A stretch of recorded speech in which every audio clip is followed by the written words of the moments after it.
Hello, D&Ders, RPGers, Game Masters, and such.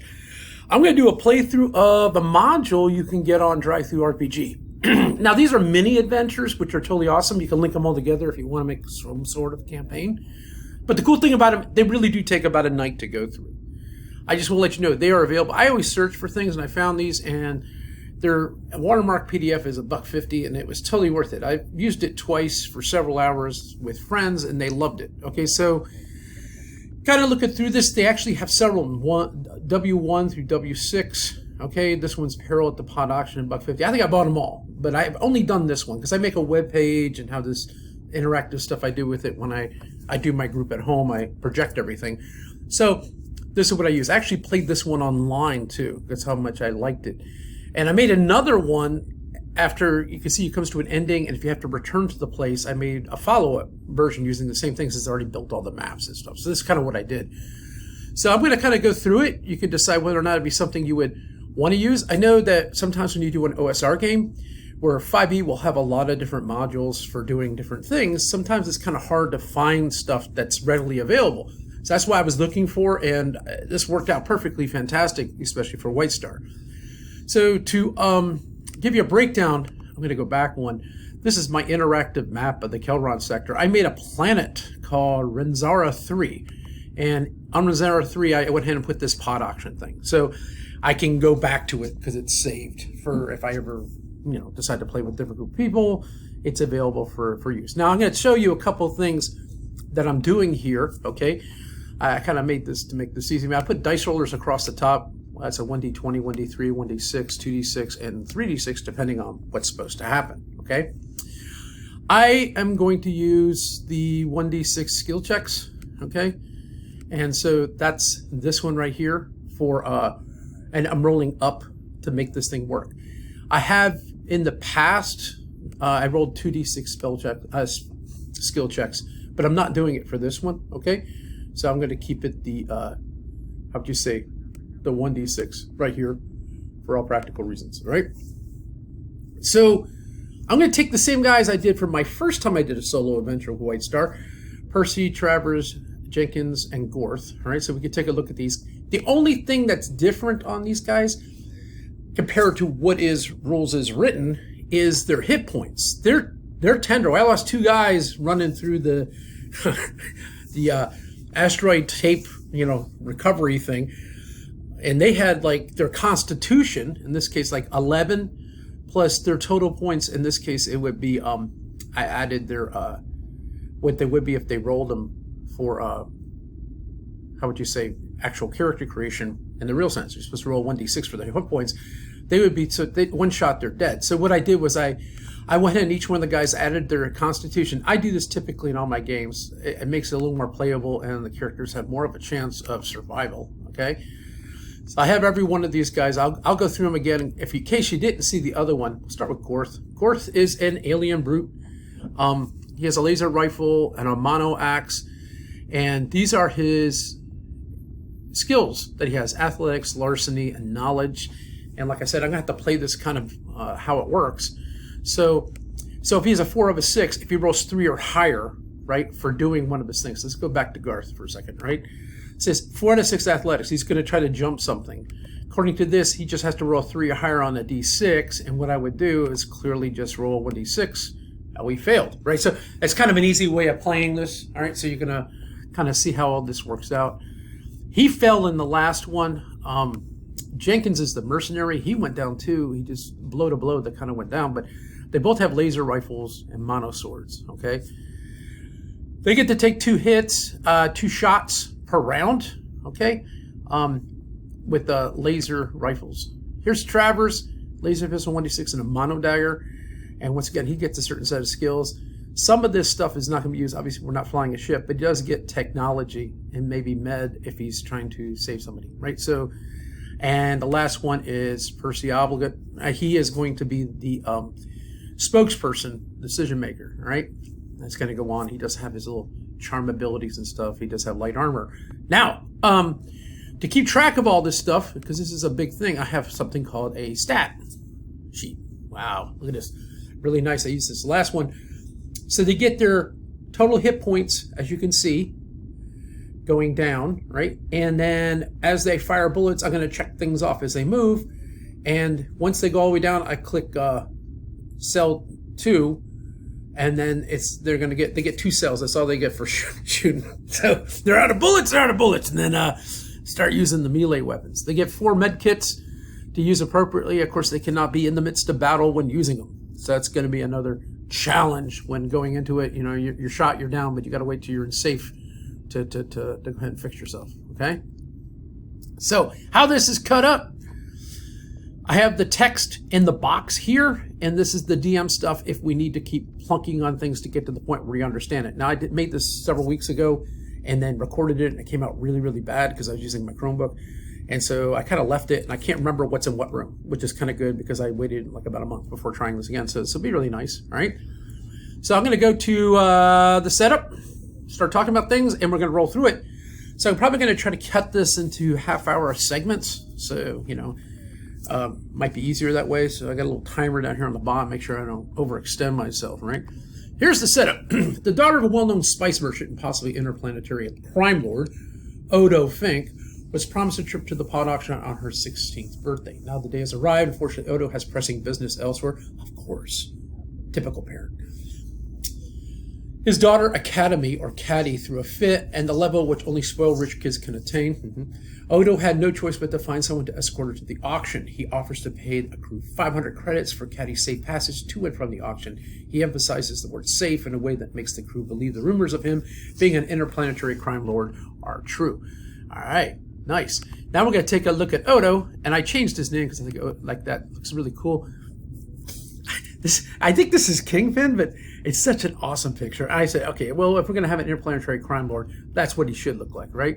Kind of mad, kind of, yeah, he's got the Rolex and the bling all over him and a cool king staff, so let's not get him mad. And then I found a picture that I said, well, this must be Odo's men. They're sitting around the room watching this happen. As you can tell, the girl doesn't want to travel. The child doesn't want to travel with all these mutant-looking things and would rather take humans, and that's why the crew is what we have, except for the one alien brood. Okay, so that's our setup. Okay, so the guys pick her up, no problem, and drive it to just look at Jack's ad, which looks like it's Jack's Goods and Emporium, right? Which looks like a real wonderful place to be. So they eventually get there. This is the entrance to the place, all right? And as you can see, people are mulling through, looking at different items and lost items and things that are going on. So the idea, once again, is that this is a place that scavenges lost pods that get dropped by cargo ships. Okay, I don't want to give too much away. You can read it yourself if you're going to play this module. It's kind of fun. So we're going to go ahead and start off with the text when they come to the flea market itself. Making your way through the crowded streets through the spaceport, you head for a structure comprised of 2 plastic steel buildings with a fenced-in area between them. And that is the map that I was showing. First building is labeled storage bays, the second office. While the fenced-in area looks like it contains several piles of junk, slightly more valuable junk is available for sale beneath a covered section just in front of the office. A small crowd has gathered before a podium and a view screen standing before a gate to the fenced-in area. All right. So, and right now we don't have enough to continue because we're right here. So I'm going to cut into the DM notes. Okay. So imagine there was a DM kind of spelling us through. We don't have that availability because I'm playing with parts. So DM text number 1 says entrance table beneath there's trinkets and knickknack and futuristic flea market. Old music sticks, holobits, it's possible player equipment. Possibly after the players arrive, Jack walks from the office to the podium. Okay, that was text number 1. Go to text number 2. It stands for the Get Yard reception. All right. How the auction works. Number 1, a pod or lot is displayed on the screen. Number 2, those in attendance bid on the pod. Number 3, the winner of each lot receives a key to the storage bay and their pod's container and a Transcorp code burner. And we can look at new equipment, but the idea is a code burner is like kind of a credit card little thing, and it inserts into the pods and it breaks the code. Unfortunately, to process it as quickly as it needs to, otherwise you'll be waiting a long time, it overheats. That's why it's called a code burner, and it's like a one-use only kind of device, right? But once you win, the winner must remove their pod and its contents from the grounds by the close of the business, and there is no refunds. So there's a brief disclaimer, all right? And the first lot is displayed in the view screen. Bidders examine each pod as it's displayed, trying to divine their contents by interpreting colors, serial numbers, and other random markings as provided probably some sort of clue on the outside of the actual pod. Caddy, which is the girl, obviously, and you would play this, right? Role play this. Sees a pod she likes. It says lot 6, bay 10, and she starts bidding. All right, where's this going? So she wins. Yay! She gets all excited, runs over, throws her cred stick at the reception, grabs the bay key and code burner, and runs to area 11.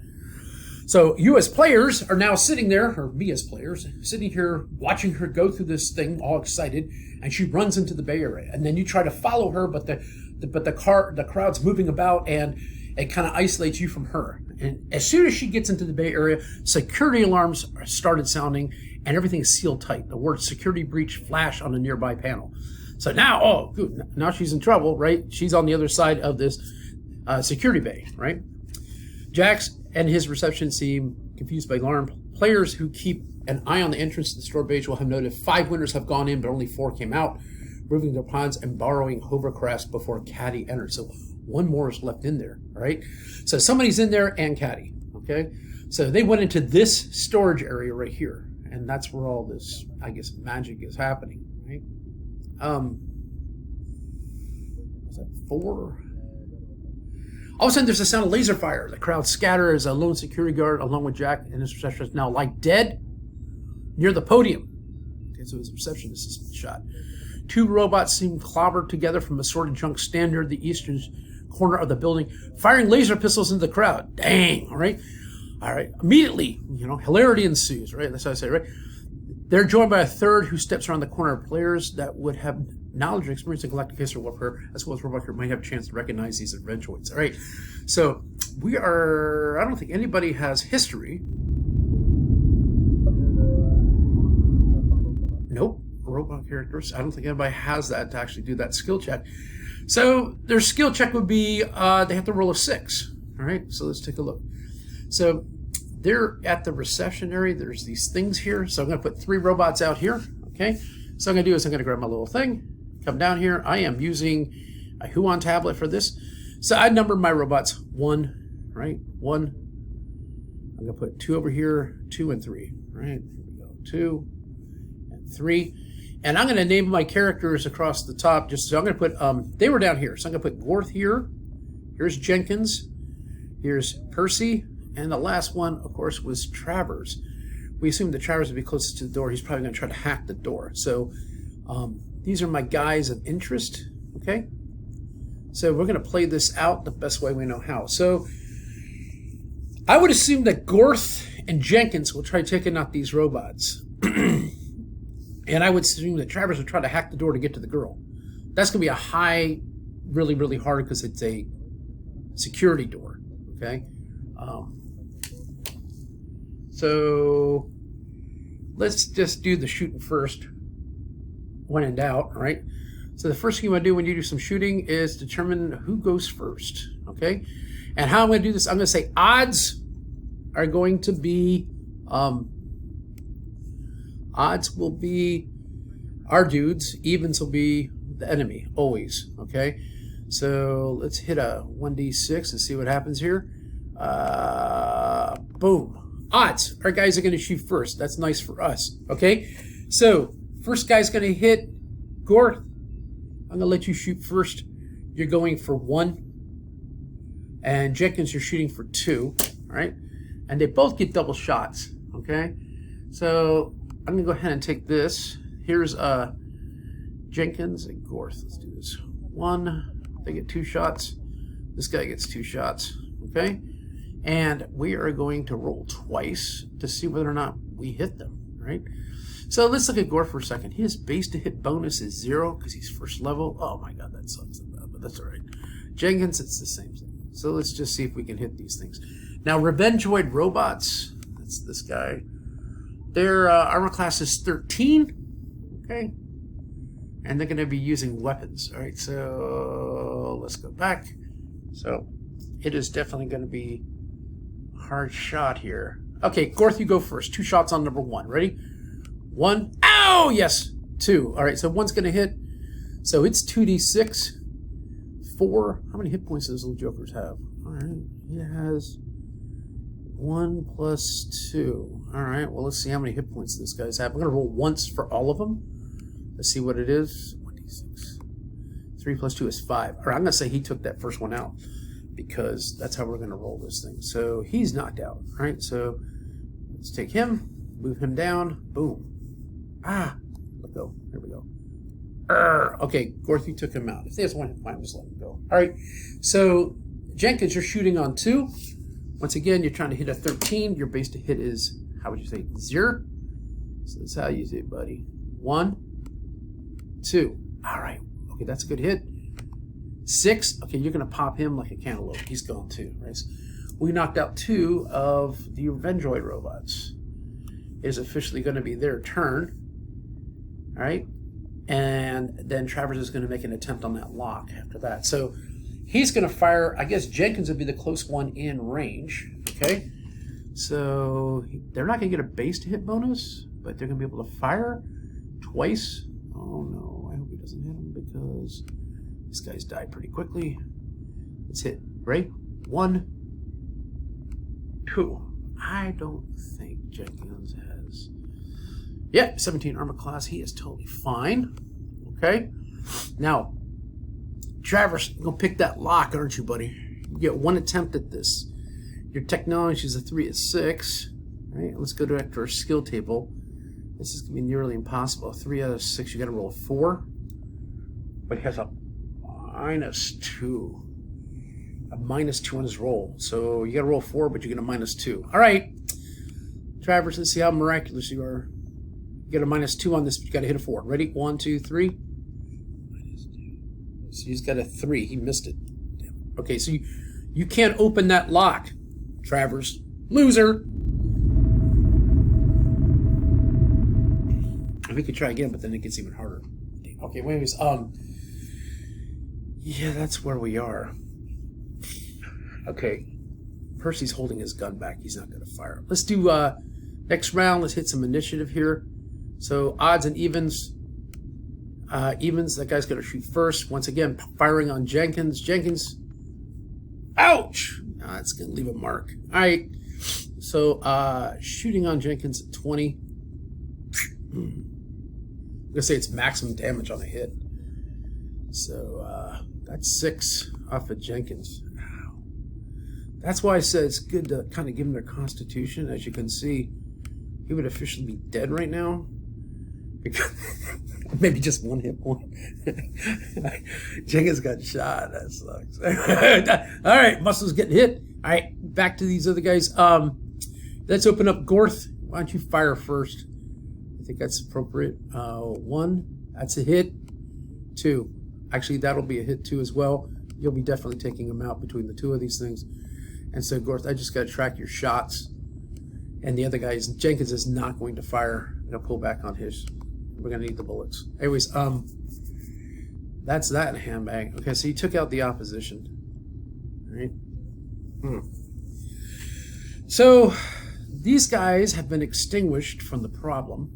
Okay, so now the question comes down to how are we going to get back to save this girl? And I think the most obvious way is to go through the office side. They failed that. They can try again. I think that this time he has to roll a 6 to try to hack that lock. And this is a DM thing. You could turn around and say, well, he could try hacking these doors and try to come in this way. But I'm going to let him make one more attempt. This is how I kind of play it. It gets incrementally harder every time you fail, right? So if I look back at the skill table, before it was nearly impossible, now it's epic. And he has a 4 or 6, so he only gets a 1. So basically, he has to roll a 4 out of 6, but he gets a -3 on his roll. All right, 4 out of 6, -3 on his roll. So if he rolls, we'll see what he does. My guess it won't work out really well. All right. He rolled a 3 with a -3 is a 0 and he had to roll 4. So, nope, he does not open the lock. So at this point in time, he does not get another try. So, I'm going to split this, right? So, odds, they try to open the double doors and go this way. Evens, they're going to go through the office. Odds, double door, evens, office. Odds, we're going to go through the double door, okay? So, this is kind of how, this is how much some people say it's the oracle. How am I determining what moves can be made is just by dice roll. So once again, this will be a security check. So this is going to suck for these guys because this is all security fencing. The office may be easier. I'm going to make the office easier. Not nearly as hard because that's an in and out thing. So, Travers, Percy's, Gore, Jenkins, right? Travers. Gonna make a check. Normally his skills are 4 out of 6. I would consider it nearly impossible, so he gets a -2 on his roll. Okay. Alright, let's see how that works. 4 out of 6 with a -2. Alright, that's how you do. 4 out of 6 -2. 4. Okay, here we go. 4. No. Missed it. You can't open that door. So you can try again. Now it's even worse. No. He's not going to get that door open. Alright, so now we're going to the office. We have no choice here. So this will be rough. Okay, here we go. So I'm going to give a line to the order. We're going to put the beef in the front. That's how I see it, right? And although Travers is going to have to come up here to get through this door, which should be just a normal check to get through this door right here. So Travers is in front. And got Percy. Actually, let's put Jenkins, Orth, and then we'll put Percy towards the back. Travers has just got to roll for this one fairly easy. It's a 50-50 roll to get through this one. Okay, so hopefully he rolls a 4, 5, or a 6. It's gonna be a short game. The girl's lost. We can't do anything. 1, 2. Oh God, I move this down so I get the pointer. Oh no, I don't want that. Ready? 1, 2, 3, 4, 5, or 6. Oh yes, he opens the door. For a minute, that was going to come to a screeching halt. Okay, so we're going to go into room 9. All right, this one says. The reception area, tiny desk sits near the northwest corner. The room, however, is not immune to clutter. There's a junk pile, but there's relatively neat piles of junk. All right. So the reception is dead. So the door is kind of open. They walk in. So let's go back and see what we got going on. Okay. So once we get into here, we should be able to cruise through without making security checks on each one of these doors. Okay. All right. So Travers comes in. Jenkins, Gorth, Travers, and Percy. We're all in the house now. I am going to... Now, this is the cool thing about doing a game such as this, right? Is that... Now, if I was a player, first thing I would do is, can I hack into the computer system and get into all the security cameras, right? I would consider it a very hard check, right? All right, so I'm going to leave that option, if I would do that or not, as a 50-50, because I don't know if a player would choose that. I would assume some players are smart to say, first of all, let me see if I can get in the security system and see where everything is, see what's going on, okay? So 50-50, odds, yes, evens, no, okay? So that's how I'm going to play this thing. So odds, yes, evens, no.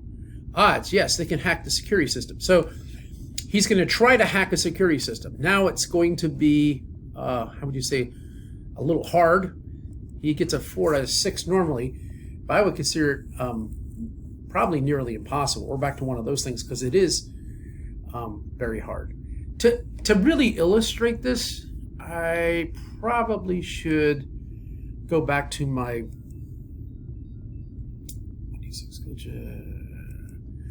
Should look at this real quick.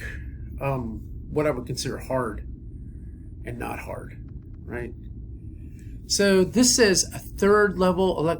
See, nearly impossible. It's not. It would be just very hard. So opening a 2nd level electronic door, I would not. This is probably 3rd level, right? Based on what they're doing. Okay. So if it's just a simple one, like they went into the hard one, but now they're doing this one, which is very hard. So when you just open her door, it would be this one. Now this is just stuff I made up. You guys come up with your own thing, but this is a way you can play it. So I'm gonna say it's a very hard check for my man. All right. So let's go back to the. I think this was the table I was using. Yeah. Let's go back to this one, and we're gonna see how this looks. So very hard would be a -1. So they got to roll a 5 or a 6. To see if you can hack into the security camera. You can do it. Roll 5 or 6. 1, 2, 3. No, he can't. All right, so he could try it again, but it's just going to be a 6. Let's try it again. No. So he can't hack into security cameras. Okay, so that's how I'm going to play that, and that should be fairly interesting, all right? So we're going to go ahead now and going to go to door to door, figure out what's going on. They know they got to go this way. So when they come out, they're going to actually enter the hallway, which is number 5 text. Once again, they're going to sit there and clear the hallway this way. Gorth is probably the biggest and the strongest out of the whole thing. So I'm going to make him go sort of first. I'm going to pop open the door, peek out the door with his rifle, and he's going to look down this way. If you see something weird, he's immediately going to shoot, right? He's not going to screw around. Jenkins is, if need be, going to push out the hallway if the fire comes down pretty hard. Jenkins would end up on this side, and Gorth is going to shoot from this side, so you get 2 guys firing down the hallway. Let's see what 5 says, okay? And then we can figure out whether or not they ran into something useful or interesting. Clean white color runs through the center of the building, cleaner and whiter than you would define in junkyard or flea market. Okay, nice clean white hallway. DM text. Oh, okay. They're going to run into our Revengeoid. Yeah. Plate armor. Scalding spray. 15 feet line from the Revengeoid deals 1d8 damage. So we throw halves the damage. Lots of coffee to make 3 scalding, extra bold, black, no sugar spray attacks. Delicious. Alright. Nice. Okay, this is fun. Alright, so I'm going to draw him in there, and we're going to go for broke. Alright? So I'm going to put him where the 5 is. Oh, well, that means they're going to get him. Oh, that's not my problem. Okay, so, okay, let's put him here. So here's my Revengeoid. I'm making a dot. Obviously, he's patrolling this thing. Gorth is here. Gorth kind of knew this is going to happen, except this one's on high alert, so I think it's not going to be a surprise for either one of them. So let's roll. Odds, my boy. Evens, the robot. Odd. Even. The robot's going to hit first. How did that dang thing read? It said that dang damn it. Spray attacks. Oh.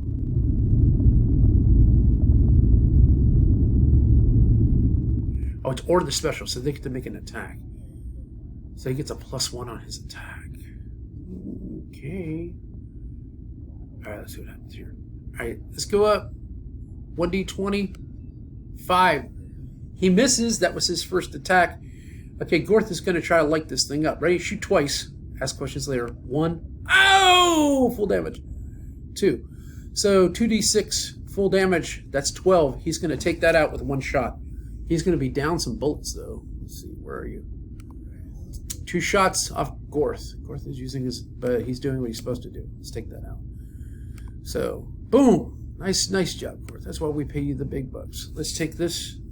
Right? Okay, let go. Boom. Okay, Gorth. You did your job. Jenkins is going to roll out into the hallway. Right? Let's do this. Make it move over here. This goes up and down a little better. All right. So, in the order in which we're going down this hallway, Gorth here, Jenkins here, and then I'm going to put Travers. Percy's taking up the rear. Okay, cool. I don't think they would check the side doors. I think their objective now is to get to the girl. I give it a 1 out of 6 that they start going door to door, or they're just going to find a way to get to the other side. So let's try that. A 1 out of 6 that they decide to go door to door. I doubt they will, but let's go ahead.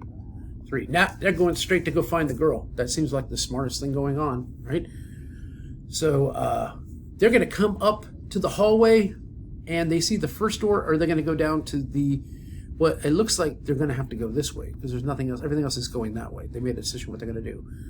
So they're going to come down here. They have a door. So it's, I would say it's 1, 2 this way, and 4 through 6 the end of the hall, right? So let's try this out. 1, 2. They're going to go to that door. Yeah. The rest of it, they're going down the hall. So they're going to go down the hall, and they're going to come out to this area right here. All right. So coming out of the building shouldn't be a problem. Getting in is the hard part. So we're going to come out into the yard, okay? And accordingly, it should be my boy Gorth and Jenkins right here, and of course Travers, Perry. Look, I'm at the half-hour mark. I'm going to go ahead and stop this and then pick this up for the next session of this.